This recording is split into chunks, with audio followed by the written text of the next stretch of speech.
terms of Hibs? How impressed have you been with them under Montgomery since? Well, I think what's evident is that they have improved dramatically since the new signings have come into the club. I mean, Hibs, you could argue Hibs could easily have won their last 5 games. You know, they're unbeaten in 5. They've won 3 of those. The 2 draws against Aberdeen, they could have won the game, should have won the game, and we're on the receiving end of a really poor decision with a blatant handball, which was not spotted by VAR.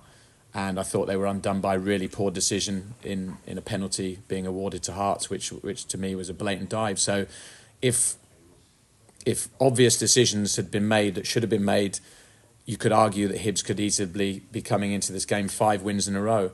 Now, the flip side of that is I always look at results between 2 teams when you see a cup draw, and Hibs will be delighted to beat Easter Road because that's a big advantage for them. It'll be a hell of a tough draw being at Ibrox. But they've played Rangers twice this season. They've lost 4-0 and 3-0. So they've got a lot to prove in terms of the matchup. Doesn't look great. But the new players that have come into the club, Marcondes, Mayalida, these guys in particular have given them a real attacking threat. And Hibs look like a side that can score goals. We know that they've had maybe a little bit more of a difficulty in their own box, but they definitely seem to be a team that's finding a bit of momentum, and I think you'll definitely see a different Hibs side this weekend against Rangers. Is that a sign of things to come with the new Bill Foley investment? You know, mentioned Marcondes coming in the link there. Just your thoughts on that partnership with the Black Knights group and. Well, I mean, any club that has got significant investment coming in is going to be excited. You know, I think the fans, they don't know how much investment, and I think that the key for any club, I mean, it doesn't matter where you are in the league, top or bottom or in the middle, if you get the recruitment side of it right, I mean, invariably, what should happen is that the clubs with the most money for transfer fees and wages, if they get their recruitment right, they're going to be at the top of the league, and the clubs with the smallest budget, it's going to be harder for them. Hibs definitely have one of the bigger budgets in the Scottish Premiership. So if they nail it in terms of their signings, then you would expect them to be in the top 6. I mean, this is the first time they've been in the top 6 for a number of months.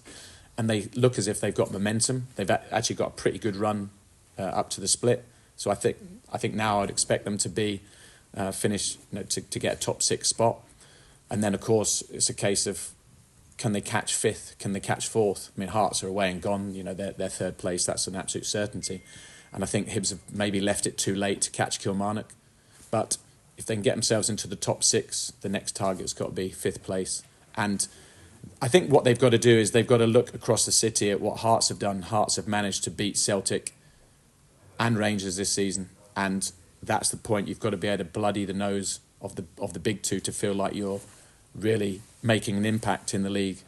But I think that the recruitment in recent weeks has definitely helped Nick Montgomery, and I think also he's been prepared to be more flexible with his formation. He seemed to be very wedded to a 4-4-2, and I'm not so sure that was necessarily working, whereas now he's tried different formations which I think are allowing the best players in the team, particularly at the top end of the pitch, to have a bigger influence.